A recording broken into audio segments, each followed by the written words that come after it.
नमस्कार, मैं उनिशा। आप देख रहे हैं देश न्यूज का खास कार्यक्रम प्रेस वार्ता। दर्शकों, प्रेस वार्ता में आज हम जानेंगे कि अखबारों में क्या कुछ प्रमुखता से प्रकाशित हुआ है, टीवी चैनल्स और सोशल मीडिया में क्या लगातार वायरल हो रहा है, क्या सुर्खियों में। हमारे साथ एडिटर इन चीफ जय श्रीवास्तव जी, हमारे साथ एडिटर सूरज जी, हमारे साथ लखनऊ ब्यूरो से ज्ञानेश जी इस वक्त उपस्थित, और तमाम बड़ी अपडेट, तमाम बड़ी खबरें, आज की ताजा खबरें जो प्रमुखता से अखबारों में प्रकाशित हुई और अखबारों में हेडलाइंस बन रही, हम जानेंगे। हम सीधे चलेंगे हमारे एडिटर इन चीफ के पास और तमाम अंतर्राष्ट्रीय खबरों में आज क्या कुछ खास है जानेंगे।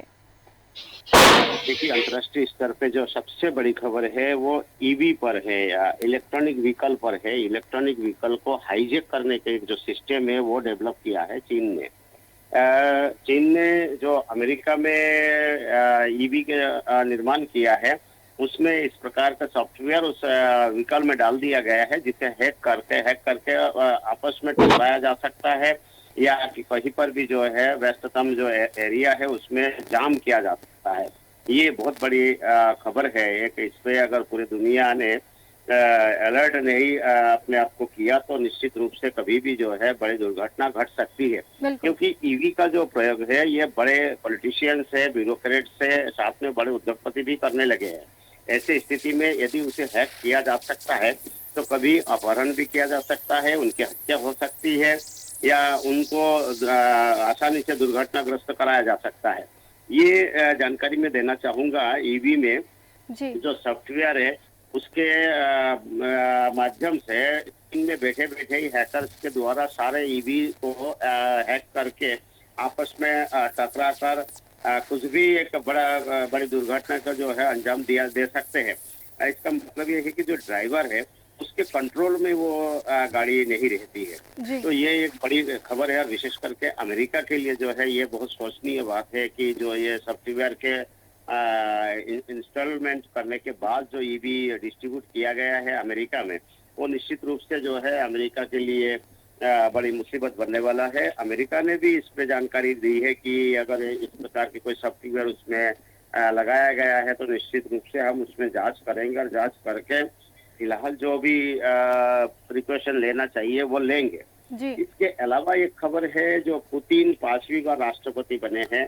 अमेरिका और ब्रिटेन समेत कई देशों में देश ने जो है शपथ ग्रहण का बहिष्कार किया है। और निश्चित रूप से जो भारत है, भारत ने जिस प्रकार से मैत्री राष्ट्रों के साथ में मित्रता और शत्रु राष्ट्रों के साथ शत्रुता के साथ साथ जो एक न्यूट्रल पोजीशन में बनाए रखने की जो नीति है, विदेश नीति, उसी को अपनाते हुए भारत के एक अधिकारी को केवल भिजवाया गया वहां, और वो शपथ ग्रहण समारोह में शामिल हुई है। जी। ये एक अच्छी खबर ये है कि उन्होंने जो अमेरिका के साथ मित्रता भी दिखा दिया है, और रूस को भी संतुष्ट कर दिया है कि बिल्कुल खाली नहीं रखा, और एक अधिकारी को वहां पर भेजा गया है। इसके अलावा एक और अंतर्राष्ट्रीय खबर ये है कि जो सत्ताधारी संगठन है, इसमें फूट पड़ गई है नेपाल में, जी। और नई पार्टी बना ली है। वहां पर दो गुटों ने अलग अलग पार्टी बनाकर वहां की सरकार को मुसीबत में डाल दिया है। तो जी। निश्चित रूप से जो है हमें नेपाल पर भी जो है नजर रहेगी। अभी 2-4 रोज में बड़े कुछ बदलाव राजनीति में आ सकता है वहां पर। और जिस प्रकार से भारत में भी इस समय चुनावी माहौल है, उसी प्रकार से अमेरिका और लंदन, ब्रिटेन और जो रूस है, यहाँ पर भी इलेक्शन देखने को मिल रहा था अभी। लेकिन रूस में पुतिन के राष्ट्रपति बनने के बाद वहाँ अभी राजनीति में जो खलबलियां है वो अभी विराम लग गया है। और ऐसे स्थिति में जो है अब केवल भारत और अमेरिका पर अधिकतर लोगों की नजर है। बिल्कुल। एक जी। और अंतिम अंतर्राष्ट्रीय खबर यह है कि जो जी। राफे है उसमें इजरायली टैंक पहुंच गए हैं, और टैंक पहुंचने के बाद वहां अफरा तफरी मची है। और जो वहां पर जाके हमले किए हैं, हवाई हमले किए हैं, उसमें 20 लोगों की मौत हो गई है। और जो काहिरा है, काहिरा के साथ में अभी इजराइल बातचीत कर रहे हैं, और अंतिम उनकी मांग है कि जो इजरायली सेना उन्होंने गिरफ्तार करके रखा है हमास ने, वो छोड़ दिया जाए, तब जाके ये युद्ध पर जो है विराम की बात वो करेंगे। जी। और बिल्कुल। जिस प्रकार काहिरा से बातचीत जारी है और राफे पर बमबारी की है, स्पष्ट नजर आता है कि मिस्र जो है फिलीपींस को मदद करता आ रहा है शुरू से। और मिस्र को जो है ये संदेश देने के लिए इस प्रकार की कार्रवाई की गई है, बमबारी की गई है कि अगर आप इनको मदद करोगे तो निश्चित रूप से हम आपको भी नहीं छोड़ेंगे। तो इज़राइल इस समय फुल चुनावी मोड पे है। बिल्कुल। जी। जी, निशा। जी, बिल्कुल हम हमारे सीधे चलेंगे हमारे एडिटर सूरज जी के पास, क्योंकि कल मध्य प्रदेश की 9 सीटों पर वोटिंग हुई है और असम में देखा जाए तो सबसे ज़्यादा वोटिंग अभी तक हुई है। इसको लेके तमाम और क्या अपडेट है हमारे दर्शकों के साथ साझा करें? देखिए निशा, जिस तरह से मतदान हुआ है लोकतंत्र के महापर्व का, बिल्कुल। और मतदान के प्रतिशत बढ़ाने को लेकर के जो तमाम कवायद की जा रही थी, उसमें कहीं थोड़ी बहुत सफलता दिखाई दी है। बिल्कुल। पिछले 2 चरणों के मतदान में जो प्रतिशत रहा है, जो रुझान रहा है, उसको लेकर के तमाम चीजें नहीं हैं। मतदाताओं को घर से बाहर निकालने में राजनीतिक दलों ने भी कोई कोर कसर बाकी नहीं छोड़ी है। दूसरी तरफ चुनाव आयोग ने भी अपनी पूरी कोशिश की है, पूरा प्रयास किया है। लेकिन मतदाता की उदासीनता भी कहीं न कहीं इस बात के लिए जिम्मेदार है कि मतदान का प्रतिशत अपेक्षाकृत कम ही रह पा रहा है, क्योंकि अभी जैसे कल भी जो मतदान हुआ है, तो मध्य प्रदेश में 9 सीटों पर मतदान हुआ है और 66.05% मतदान हुआ है ऑल ओवर, अगर मध्य प्रदेश में देखा जाए तो। दूसरी तरफ जैसा कि देखा जा रहा था कि तीसरे चरण के मतदान से पहले ही चौथे चरण के मतदान की जो तैयारियां हैं वो की जा रही थी। चौथे चरण के चुनाव को लेकर तैयारियां की जा रही थी। जी। चौथे चरण में भी जो चीजें सामने आने वाली हैं, उनकी तस्वीरें देखने लगी कि जहां एक तरफ हम देख रहे थे कि प्रधानमंत्री नरेंद्र मोदी हर चरण में चुनाव के अलग मुद्दे को हवा देते हैं, तो वहीं कल प्रधानमंत्री नरेंद्र मोदी मध्य प्रदेश के दौरे कर रहे हैं। खरगोन और धार में उनकी सभा रही है। कुछ दिन पहले एक शब्द आया था वोट जिहाद, और वोट जिहाद के शब्द को लेकर के अब विपक्ष पर हमलावर हो रहे हैं, क्योंकि उन्होंने कहा है कि जनता से पूछा है कि आप किसे पसंद करेंगे, किसे चुनेंगे, क्या आप वोट जिहाद के पक्ष में जाएंगे या रामराज के पक्ष में जाएंगे। तो अब एक नई तरह की धार वो दे रहे हैं अपनी भाषणों में। दूसरी तरफ यदि हम देखें कि जिस तरह से का जो माहौल चल रहा है, उस माहौल में आरक्षण के मुद्दे पर भी लगातार हवा दी जा रही है। जी। गांधी लगातार आरक्षण के मुद्दे पर जो कह रहे हैं, क्योंकि उन्होंने कहा है कि मध्य प्रदेश के भिंड में जब वो आए थे तो संविधान की किताब को लगाते, संविधान की प्रति को लगाते हुए उन्होंने कहा था कि यदि ये लोग जीतते हैं या अमित शाह जीतेंगे तो ये संविधान की किताब को फाड़कर फेंक देंगे। और कल भी उन्होंने अपनी बात को वहां दोहराया है। हालांकि कल राहुल गांधी झारखंड में थे और झारखंड में उन्होंने इस तरह से जो बयानबाजी की है, अपनी भाषण दिया है और जनता के सामने एक बार फिर आरक्षण के मुद्दे को हवा देते हुए संविधान को बताते हुए उन्होंने बताना कहा है कि भारतीय जनता पार्टी संविधान के विरुद्ध कार्य करेगी और संविधान के विरुद्ध कार्य करेगी। दूसरी तरफ एक खबर पर और ध्यान आकर्षण करना चाहूंगा मैं कि हरियाणा में जिस समय जो सियासी घटनाक्रम चल रहा है, अभी वहाँ कुछ समय बाकी है लोकसभा चुनाव के मतदान के लिए, और यहाँ 3 निर्दलीय विधायकों ने सरकार से अपना समर्थन वापस ले लिया है। हालांकि सरकार अल्पमत में जरूर है, लेकिन सरकार गिरने का खतरा नहीं है हरियाणा में, क्योंकि देखा जा रहा है कि 3 निर्दलीय विधायकों ने सरकार से समर्थन वापस ले लिया है। सरकार अल्पमत में आ गई है। चरखी दादरी से निर्दलीय विधायक सोमवीर सागवान, कुंडरी विधायक रणधीर गोलन और नीलोखेड़ी विधायक धर्मपाल कंजर ने समर्थन वापस लेकर कांग्रेस को समर्थन देने का ऐलान किया।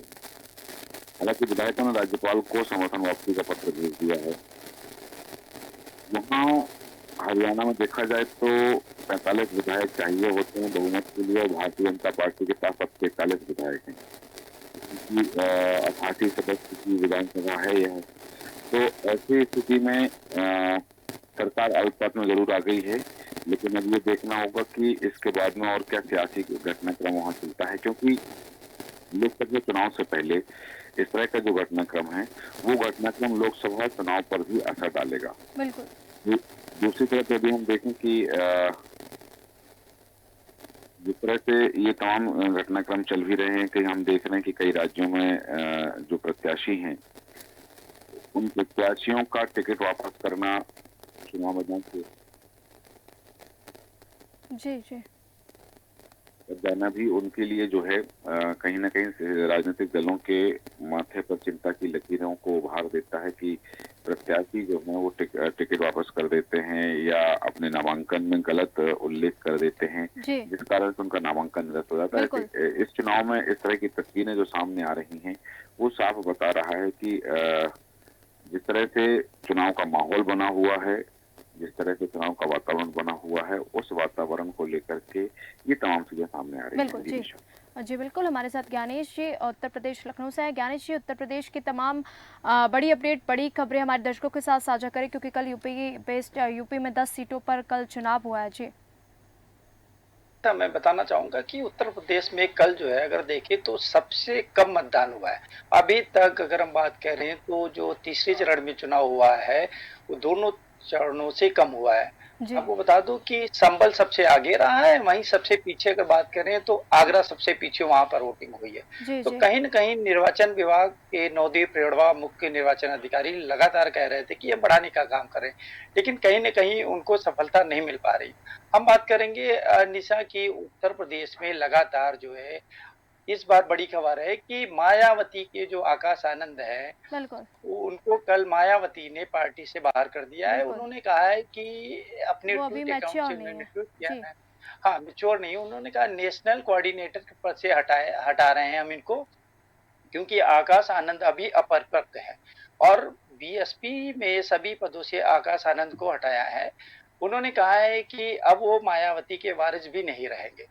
तो कहीं न कहीं आपको बता दूं कि सीतापुर में उन्होंने अपने संबोधन में कहा था, उसके बाद में बीजेपी की तरफ से एक एफआईआर दर्ज हुई थी और उसके बाद फिर उनको मायावती ने एक बड़ा झटका दिया।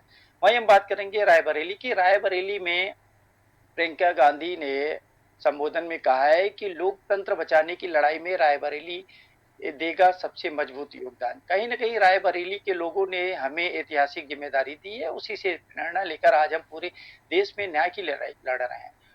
महासचिव प्रियंका गांधी ने आज रायबरेली के विभिन्न क्षेत्रों से आए लोगों से संवाद किया और कहा कि रायबरेली लोकतंत्र एवं संविधान बचाने के संघर्ष में सबसे मजबूत योगदान देने जा रहा है।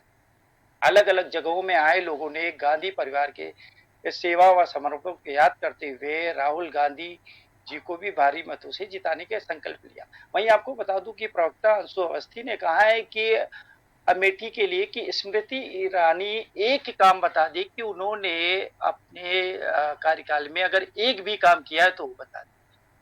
हम बात करेंगे निशा की उत्तर प्रदेश में तीसरे चरण की वोटिंग को लेकर कि समाजवादी पार्टी के राष्ट्रीय महासचिव शिवपाल यादव को बदायूं जिले से बाहर कर दिया गया था। शिवपाल यादव वहां पर अपने भतीजे पूर्व सांसद धर्मेंद्र यादव की कोठी पर रह रहे थे। उनके पुत्र आदित्य बदायूं से लोकसभा चुनाव लड़ रहे थे और पार्टी के स्टार प्रचारकों की सूची में शामिल शिवपाल को तीसरे चरण की वोटिंग से ठीक पहले बदायूं पुलिस का लाव लश्कर जिले से बाहर ले गया और उन्हें खुद पुलिस कासगंज जिले की सीमा से छोड़कर आई।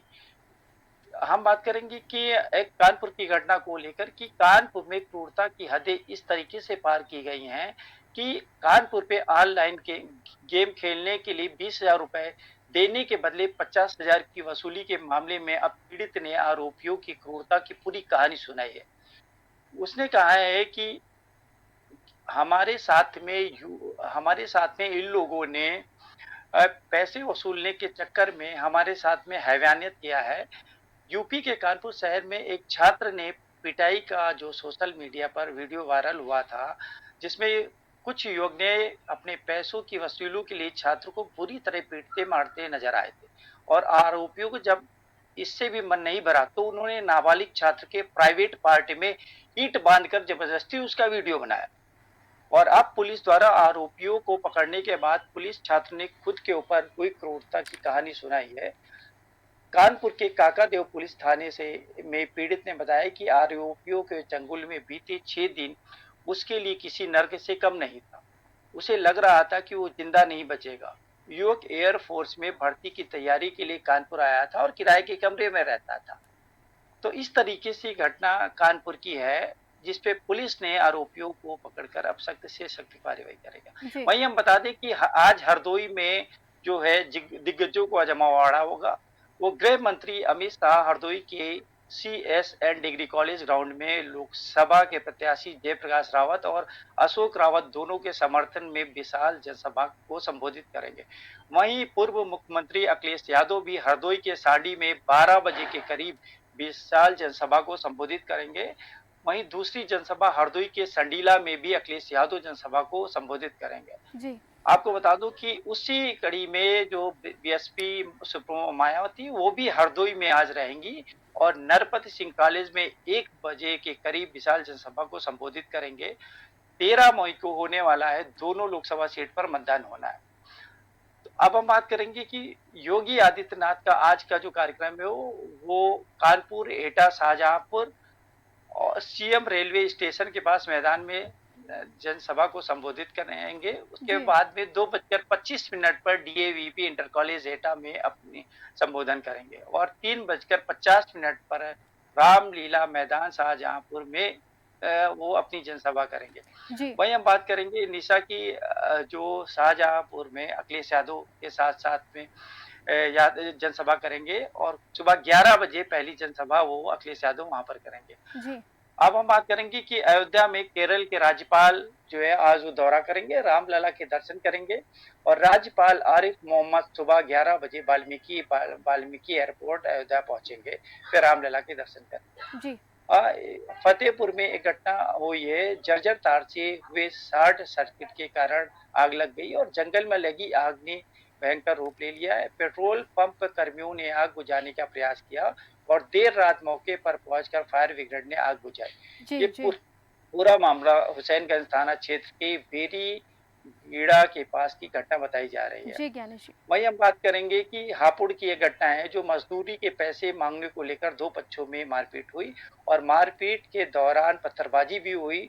2 लोग उसमें घायल हुए। सीओ वरुण मिश्रा भी भारी पुलिस दल जी। जी। के साथ में मौके पर पहुंचे। जी। ये पूरी घटना हापुड़ देहात गांव की घटना बताई जा जी रही है। ज्ञानेश जी। जी। निशा। हमारे साथ हमारे एडिटर इन चीफ है, एडिटर इन चीफ से जानेंगे क्योंकि आज तमाम ऐसी खबरें जो लगातार सोशल मीडिया पर ट्रेंड कर रही हैं या सोशल मीडिया में जमकर वायरल हो रही है, ऐसी कोई अपडेट या ऐसी कोई खबर हो तो हमारे दर्शकों के साथ साझा करें। देखिए, इस समय जो है चुनाव को लेके खबर तो है, लेकिन जिस प्रकार से अंतर्राष्ट्रीय स्तर पे मैंने आपसे बात की, जी। उसी जी। प्रकार से जो है खबर है जो आ, कि इस बार जो परसेंटेज पिछले बार जो मुकाबले जो कम हुआ है, इसके पीछे के कारण जो है केवल एक ही माना जा रहा है कि जो कांग्रेस के को वोटर है उसमें उत्साह नहीं था। उन्होंने मन से ही मान लिया कि हम हार गए। जी। दूसरी बात ये गर्मी के कारण से ये माहौल भी बना है। तीसरी बात ये है कि जो कई लोग इस बार विदेश से भी आए हैं यहाँ पर वोट डालने के लिए, तो एक और जो है जो विदेश में रहने वाले लोग हैं उनमें उत्साह है और दूसरा ये है कि उनमें एक और उत्साह के साथ साथ ये है कि हमें मतदान करना है। और दूसरा एक और खबर के विषय में मैं जानकारी देना चाहूँगा। ये एक बड़ा संदेश कोर्ट ने दिया है। कोर्ट ने ये दिया है कि एक रेप केस से एक आरोपी जिसको सजा हो गई थी, उसके बाद वो जो यूपी है कंप्लेनर है वो बयान बदल दिया। उन्होंने कहा कि मेरे साथ इस प्रकार की कोई घटना नहीं घटी।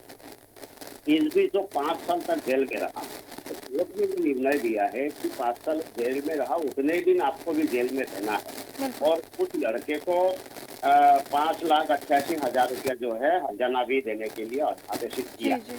तो ये एक बहुत बड़ी खबर है जी। कि जो रेप के केस के आरोपी को जेल होने के बाद जब इस प्रकार हमें सुनने को मिलता है कि आए दिन की जो कंप्लेनर है वो पलट जाते हैं और बयान बदल देते हैं। बिल्कुल। तो इस खबर का असर ये होगा कि इस प्रकार की घटनाओं में कमी आएगी कि झूठे जो आरोप है वो लगा के किसी के खिलाफ FIR नहीं करेंगे और करने के लिए 10 बार सोचना पड़ेगा। जी। जी। तो ये एक अच्छी खबर है। जी। एक इस खबर को लेके कि भ्रामक विज्ञापन पर भी जो है, जो विज्ञापन में जो सेलिब्रिटी होंगे उनके ऊपर भी एफआईआर हो सकती है। ऐसे सुप्रीम कोर्ट ने कहा कि जी आप विज्ञापन करो तो देख के करो कि किस विज्ञापन में भारत को नुकसान है, देश को नुकसान है, जनता भ्रमित हो सकते हैं, उन विज्ञापन को अवॉइड करो। जी जी जी निशा। जी बिल्कुल, बहुत बहुत धन्यवाद एडिटर इन चीफ तमाम जानकारी देने के लिए। हमारे साथ एडिटर सूरज जी थे जिन्होंने चुनावी